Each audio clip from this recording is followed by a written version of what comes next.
Look at that. Fantastic.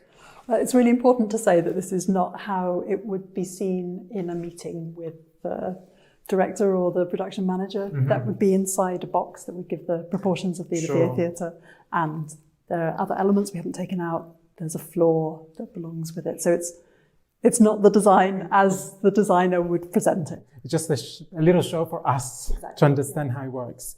Tell me more about it, about the production and the set model. So this is Antigone by Sophocles in a production in 2011 by Polly Findlay and designed by Soutra Gilmour. And after the production finished, the model was brought into the archive. So we have about 25 models that are stored here. For reasons of space, we can't keep all the models that the National Theatre ever made. Right.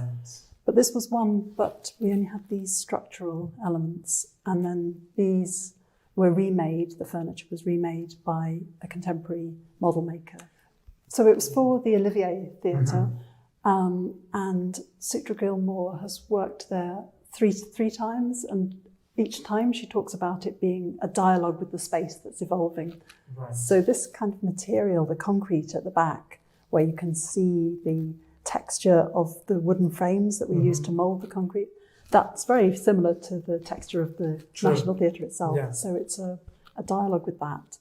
And these pieces come right out into the auditorium. They're part of the theatre design. And normally they're covered up with black material, or they're used for putting lights on. Right. But Soutra opened them up so that they form a link between the audience and the stage, and hark back to the ancient Greek origins of the design of the theatre, which then relates to this play very nicely. And what kind of materials do they use to make these models? Because I don't think it's all plastic at all. It's most of this is card, or some of it is card with a layer of foam between two sheets of card. So that allows you to do things like the delicate modelling on the typewriter. Right. Wow. Just by pressing into this foam. And they do have to resemble then the materials that actually will be in the set design for real. Yeah, so sometimes you're using the real materials, so there are elements of metal here in the chair legs, which I very like.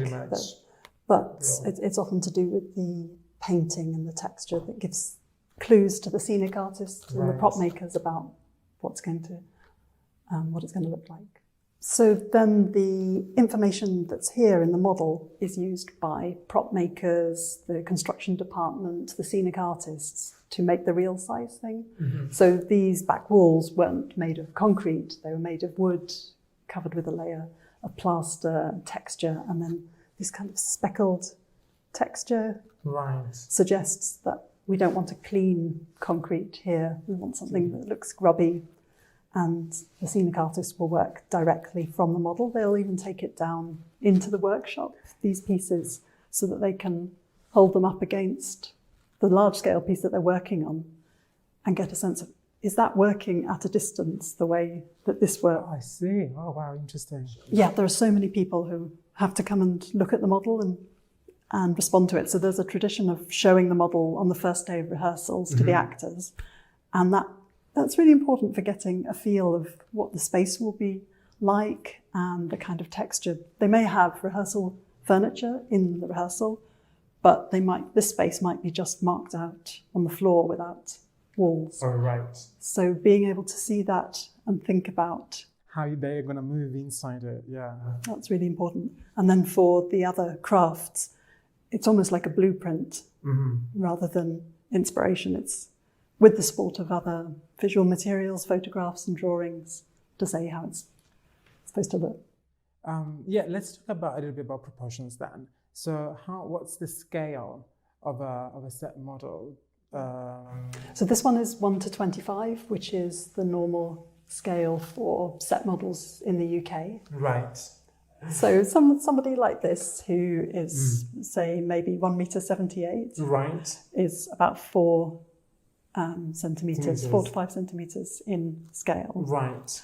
And this is a special National Theatre's own scale ruler. Oh, I see. So on the 1:25 side, there's an average height person, and So you can just use this to work out I see. how tall they should be, and then how much space you've got to get into the Olivier lift. You've got 6 meters. That's really so cool. I better make sure that this is going to fit through into the lift.